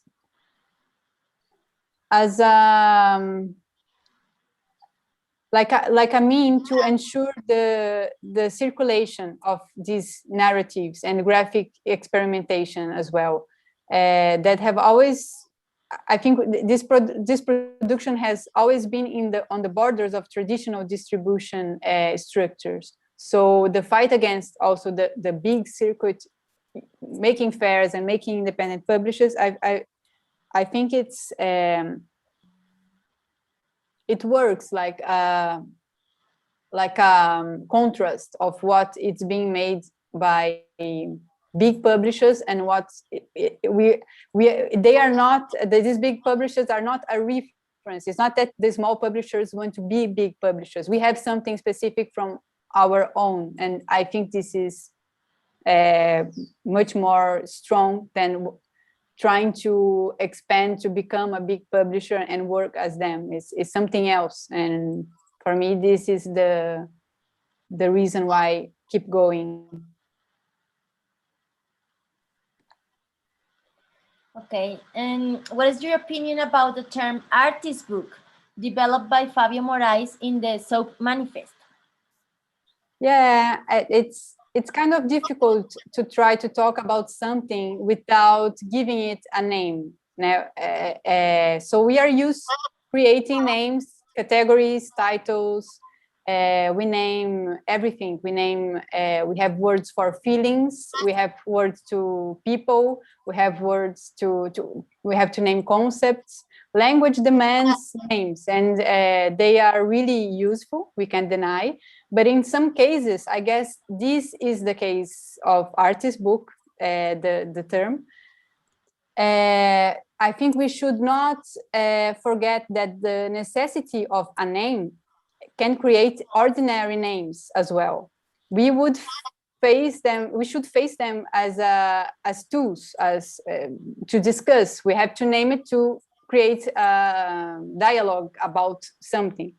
But I try not to believe so much in these names, because there are things, there are a lot of things unnamed as well, and they exist. It doesn't mean that because they don't have names, they don't exist. And I think that artist books sometimes are something that we should not name, because the name reduces what it can be. And if it's possible, I would like to just make the context about what Fabio Moraes says about the term artist book. So I will read this part that you are mentioning. So Moraes writes, Artist book sound to me like a peacemaker and a good boy, an attempt to get a United States visa. Also for being a term whose use tries out conceptual and formal definitions of something which its randiness relies on not being defined in order to continue living the state of origin. Besides, I forgot to mention that for years I've avoided the term artist book, which not only pushes down our throat a history that is not ours, but also reduces to a codex something that's way wider and more complex. I'm habituated to the term publication, and I avoid as much as I can the crutch of the term artist, unless I punctually need to locate a standpoint. And if someone calls my writing artist writing, I'll write down their names and plan my revenge sooner or later. And yeah, I agree. Val, you want to tell us something? Yes, that I think that what Ana Luisa just read and what she was talking about, it's really like we are in a Latin American context, but sometimes we are a little bit more Latin American, in a context a little bit more Latin American than usual, like what is happening right now in Colombia. And you really start thinking about those things a lot, and how artists and book in our context can feel like opposites. Like when you think about art, like art, or like a centralized point of view of art, you think of something clean and contemplative, and you think about uniqueness and originality, and culture as a luxury. And when you think about books in our context, you think about the reproduction as something that you need, like something that comes from a necessity. Yes, from a really like raw place, and it's something that also has to do, like what Suli and Ana Luisa were saying about prices, and getting those books in circulation. And sometimes, for example, we make books, and when the book is ready, we put the price, like we just guess how much someone would pay for it, because if we actually put the price of what it actually costs, no one could buy it. So like it's really like resaltar, ¿cómo se dice resaltar, amigas? Like to underline a context where it's basically more important to the drive behind those things that the actual I don't know, like the actual getting back the money in a way. Yeah, but sometimes people associate artist book with like what you were saying, like with luxury, and maybe just 50 copies all signed, and each copy is like $1,000 or something like that. The opposite. So maybe what Fabio Moraes is saying is this just a way of transmitting ideas, and it doesn't need to be that expensive, and it doesn't need to be a luxury object. It's just a publication where someone is talking about something that is interest for him or for the people who is around him. Marianita. I also think that, for instance, or what we have experienced, or what I've learned from like being your processes as publishing houses, there is also like a curatorial process and a creative process and a really serious process of like selecting and deciding on the content and what is going to be printed. And that itself like reminds me to like the research that you constantly are doing, in like we are doing in our art practice. So all of this like independent books become somehow like a resemblance of how we are making art, and it is another shape of an art book. Yeah. So I do think that. Yeah. And now for all of you, how did you associate the idea of resistance to your project? Sully, if you want to tell us first, how did you associate this idea to aquí y allá? Well, I guess because I haven't been printing and publishing a lot, I guess the resistance from aquí y allá is like trying to show the books that people is making and like try to find the people who is actually buying and interested in them, and then like moving from one way to another, looking for like public. And because I believe in the work of the people that is working on the photo book format, so I don't know if it's a resistance, but that's what I think. Anita. The idea of resistance in Tijuana, I guess, I was thinking about this question while we were talking about the other questions, and along these years organizing the fairs, I think my great challenge is to think about events, a fair, a meeting that I can, it's big enough to make something, to transform something, to make something happen from that meeting, but in a size that I can still deal with it, because it's really a lot of work for a very small team. Sometimes it's hard to make this, to calculate well how these fairs can make a difference, but still leave the organization healthy and not with any money, dealing with money problems. So this is the idea of resistance I have, organizing fairs, as well as creating a programming the fairs with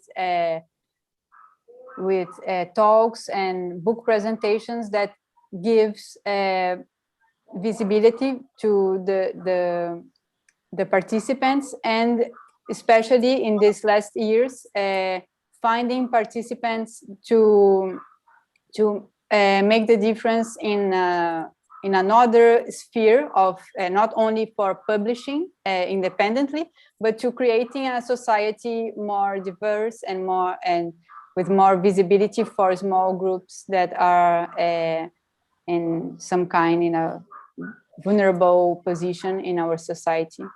So I think this is what I see of resistance for Tijuana. Val. No. Well, I think that Relámpago tackles the idea or the concept of resistance like in different ways. One that is really important for me is like like this saying, like other worlds are possible, and like if you start doing what you think might be possible, it becomes, you try for it to become less strange or less far away from you, like starting with making things slower and like looking for other ways to make things, and then it reflects on other ways of being and existing, and really take the time to think like what needs to exist versus what you want it to exist. I don't know if that makes any sense, but yes, like trying to go slower and really trying to be a place for common grounds, for like the voices or the ideas that you think you would like to see circulating, and making them a reality. I think we all are used to resist. That's why our projects are still alive, even though the pandemic has, I mean, it's still here, no? And our projects are alive. So what actions did you take to survive, to go through the last year and this year? What have you been doing during the pandemic to be alive, to still here and to still creating projects and to still showing books to people? And how have you been managing this? Suli. So I guess I was born before the pandemic. Like Aquí Allá was born before the pandemic, and I made a lot of plans in my head, and then the pandemic came and everything was just like postponed or canceled.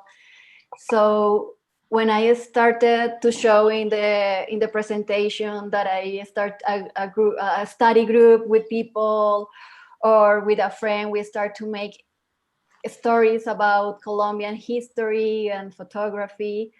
So that was like one way to keep the project going and like giving some, yes, like feeding the project with a lot of things. I don't know, like right now, I didn't expect it to be invited to give talks or like classes about photo books and everything, but the pandemic opened the opportunity to be teaching in other sides of the world or taking the books to the other side of the world.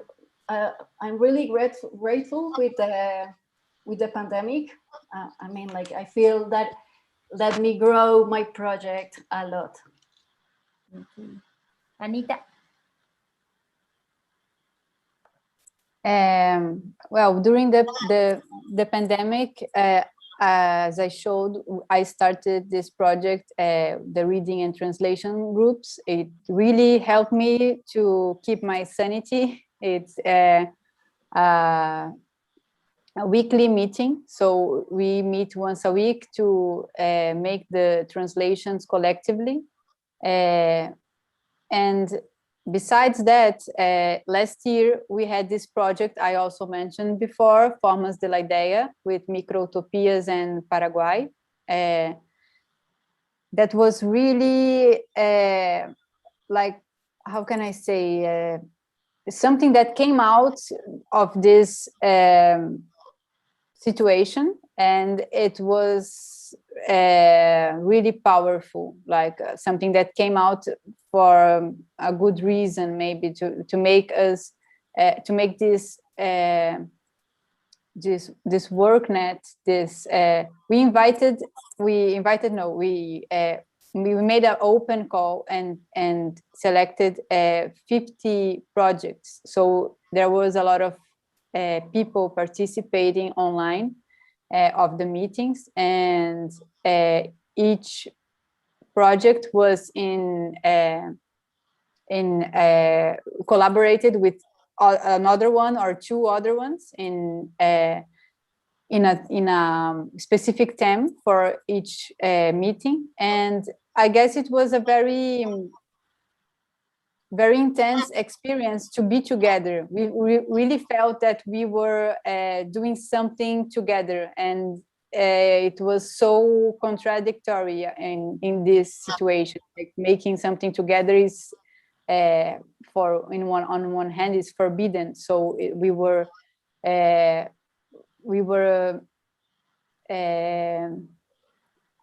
I think we were getting there. We were making something together, and it was unexpected to this to happen. So it was my experience with this project, like to keep me resistance to the situation of pandemic. Vale.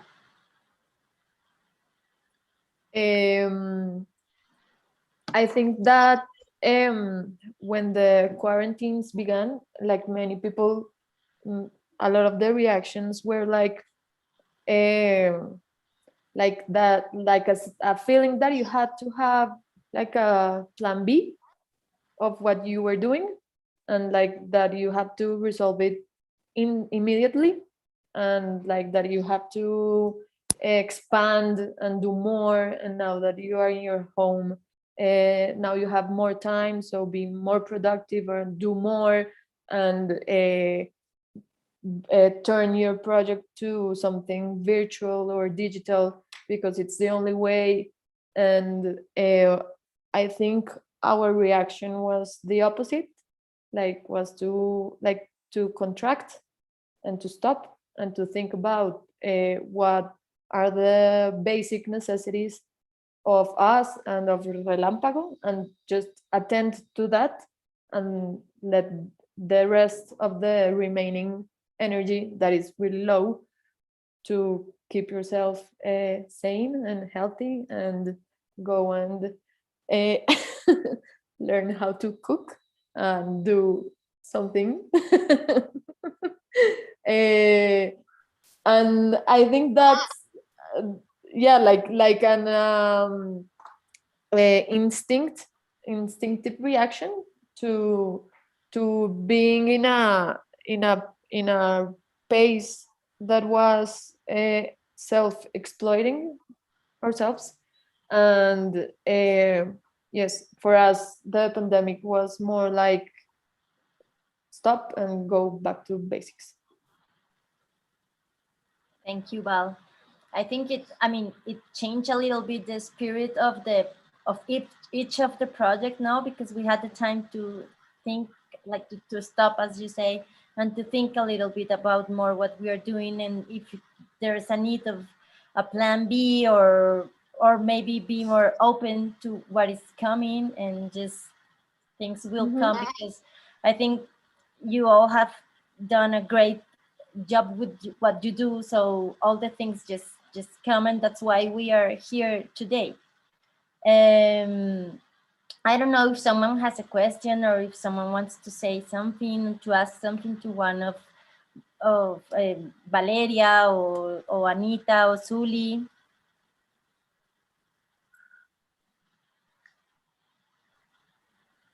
Maybe.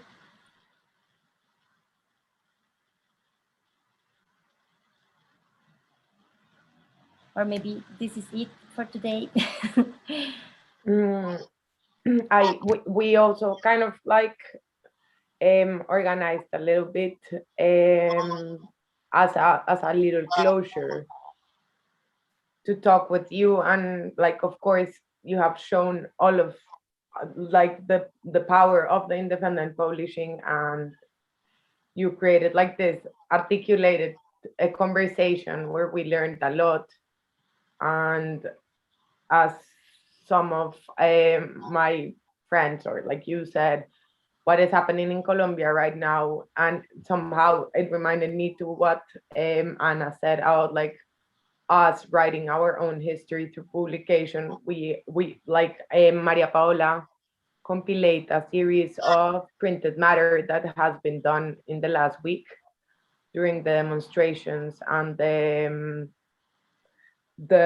demonstrations and the strike that it's I think in their 10th day, more or less. So maybe to finalize, we can show some images. Maria Paulix, I don't know if you want to like talk of some, but I can also talk of some. No, I think the images talk by themselves. We just want to like scream loud, as I said several times in this talk, but we just need to do it. I mean, there's many things happening outside. It's just, it has been happening all the time. Now we are seeing it because we have the social media, but before we had it, I mean, all these things were happening, but we just were not seeing what was happening in our countryside or wherever. So it's really important that people is noticing now and that we can also resist. That's what we are doing. Not only in Colombia, I'm sure in Brazil is happening the same, in Guatemala, and everybody is reacting because this can be still happening anymore. So as I said at the beginning of the talk, we decided to use the book as a tool to express ourselves and to give the word to the people who need to talk also. So I'm just really glad to have been here with you. Thank you for the invitation. Thank you to Valeria, to Suli, to Ana, to Mariana, to Maria, and to all of the people who came here to listen to us, to what we have to say. And there's the invitation to all of you to explore our projects. Maybe Maria and Mariana can leave the links here because and then the people can go to the Instagram or the website. So it's nice that we all came, and thank you for having us, and thank you all of you for your attention. Thank you. You. I don't know. You want to say something, Jose? No, just saying goodbye, or you want to say something?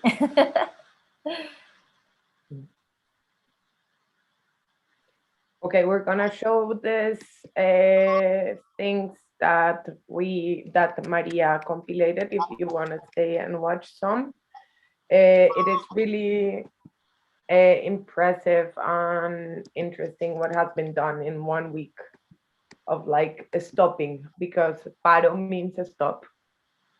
First, I'm going to start with some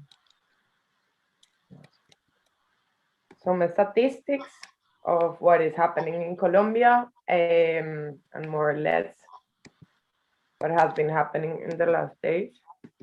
Uh-oh. My computer failed.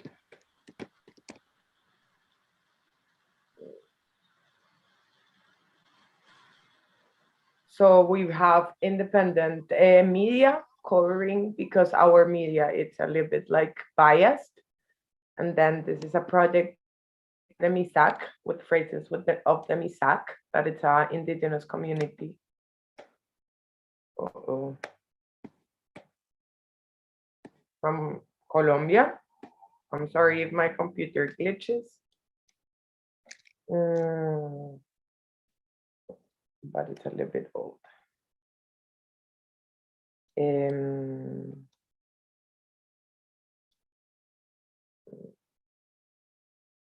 And these are talking out some of the phrases related with this group.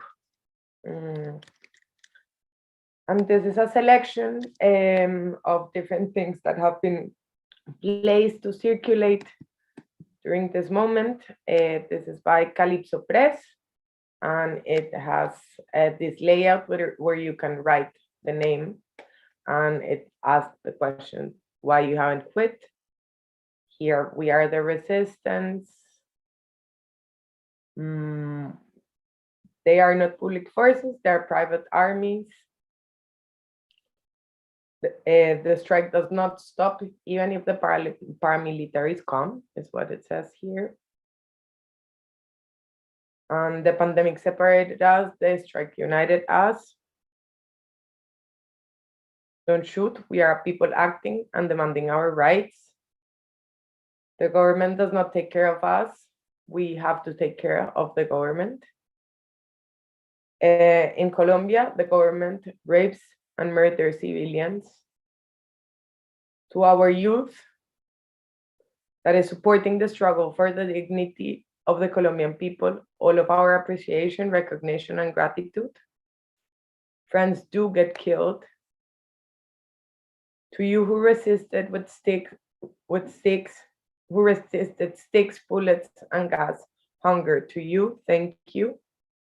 The arts are neither beautiful nor apolitical. They are critical and combative.